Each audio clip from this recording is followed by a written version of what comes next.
You're probably fed up with that term considering that the economy is just going dog shit on a global scale, but inflation, my friend, is a very real thing. And it's creeping up on us in every single fucking way possible. Now we don't just have economic inflation, we actually have fucking physique inflation. Yes, you heard me right. We have inflationary physiques. Let's take a look at what popular movie characters were depicted as jacked and muscular. The very best examples are Spider-Man 2002 and Batman Begins.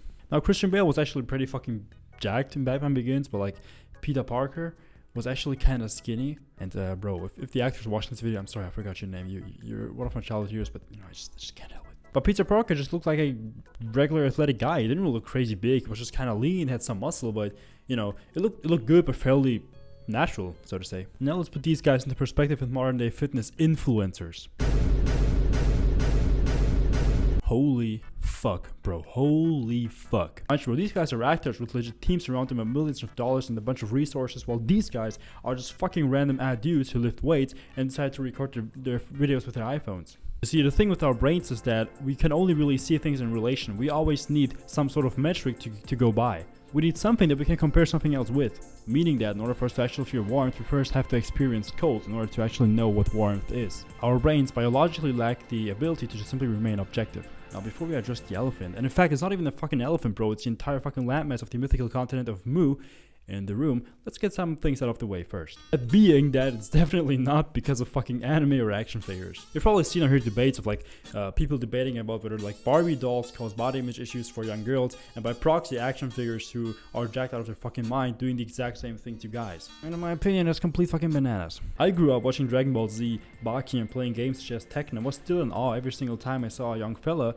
who was like slightly muscly, so these things didn't really fuck up my body image. Like listen bro, we are stupid, but we're not that stupid. Even as a young toddler, my brain was able to distinguish between my uncle who just trains Muay Thai and does pull-ups sometimes from fucking Optimus Prime.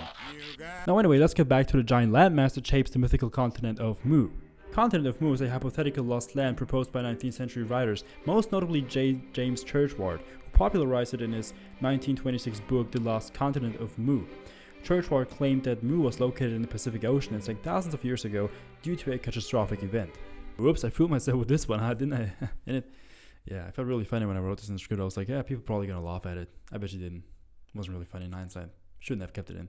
The giant landmass obviously is social media. Let's do a quick math, even if I'm terrible at it. With the average time spent on a reel being 10 seconds, we have 6 reels in a minute, 60 in 10 minutes, and 360 within an hour. Let's say 50% of that is fitness content, and like the rest is just brain rot. So we get 180 fitness-based reels. Let's say 70% actually feature the physique of a fitness influencer, meaning you actually get to see their body. We get 126. Okay, let's take myself as an example. I'm decently athletic. I wrestle. I do Brazilian jiu-jitsu. I lift weights. I have a home gym, bro. I'm always recording my videos in here. I'm like decently athletic. You know, kind of strong, I suppose, compared to the average person. But like within my sphere of martial arts, I'm like slightly above average probably when it comes to strength. And again, my reference point like is not fucking Olympic athletes, but like the average shows that go into fucking MMA or BJJ clubs or whatever. Now let's broaden this up and assume that that's a third of my circle. So we could say that out of 10 men my age, I encountered 3 that are more muscular / athletic than I am, meaning I'm above my private average. Within an hour of doom scrolling, and that was pretty realistic, dude, you just spend fucking 5 hours watching Instagram reels or TikToks, you brain dead motherfucking bitch. I get to witness 126 men and women who are 10 times as jacked, as strong, as good looking, and as athletic as I am. 126. Please keep that number in mind. Now we feel like people on average have gotten into better shape, but statistically that is actually not the case. In fact, obesity has actually grown 10% within the last 2 decades. In Europe. In the US, it rises over fucking 20%, but you guys are fat ass anyway. Like, who would be surprised by that number, right? I actually expect it to be kind of like over 50, but whatever. So why do we feel like more people have gotten jacked? It is because the percentage of people who actually participate in sports have reached a collective higher standard, so to speak. Because we have so much more access to information about exercise, diet and such, we collectively manage to reach a higher standard of strength, aesthetics and athleticism, which is just completely natural. Our feelings of well-being and the linked hormonal profiles such as dopamine and serotonin levels directly correlate with our standing within our social sphere.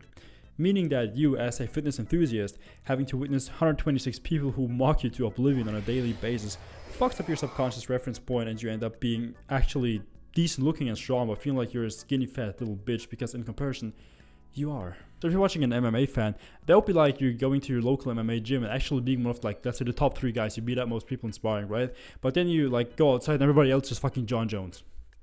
What you gonna do about it? But social media in itself is not the only factor, and in fact there's actually another big side to the coin, and that, my friend, is the secret juice. Not the secret juice that you blow in your bedsheet every single night, but the needles. You see, obviously genetic outliers will be promoted by social media because they're naturally more impressive. Then we gotta factor in things such as angles and lighting, which obviously plays a huge factor as well. Then we gotta put the sauce on top of it as well, and we have the perfect recipe for a fucked up baseline dopamine level. People like you and me, for example, are only affected by this on a mental level, but actual fitness influencers, in my opinion, arguably have it far worse as they're affected by it economically. Hot example right now, Alex Eubank. Guy's built like a fucking Greek statue, but he decided to hop on the sauce because in the grand scale, although he's aesthetic as fuck and he's easily in top 0.1 fucking percent of the people, his physique is just not competitive enough in the sphere of social media influencers. And he rightfully received lots of criticism, but we have to approach this with a degree of understanding. You see, he's competing with other influencers on followers and by proxy money. It's his bread, his source of income, and he decided to sacrifice his health for more economic growth, which in my opinion is a piss poor decision to make because you can't really capitalize when you're dead. But I still understand it. The thing is, we have thousands and millions of people who upload their body every single day, and if you're a fitness influencer, you kind of have to stick out. And actually these days we have lots of influencers who try to, in a sense, stick out by being natural. I've seen lots of reels, for example, of people who just show them with actually bad lighting, like normal lighting, right? And say things such as natural 3-year transformation, and they just look like a normal guy that goes to the gym and has some muscle. So physique inflation is a very real thing.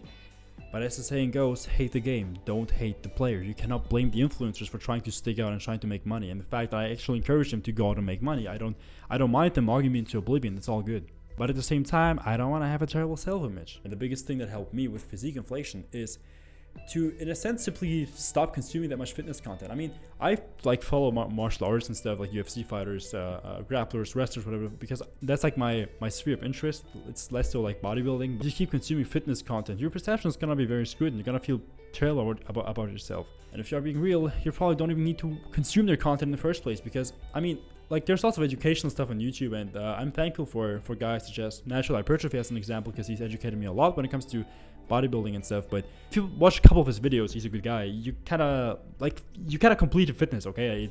There's not that much more to tell, because human anatomy is not gonna suddenly change after like 5 years or so. So in my opinion, bro, like once you kind of finished fitness, I suppose, once you like completed it, hop into another sphere.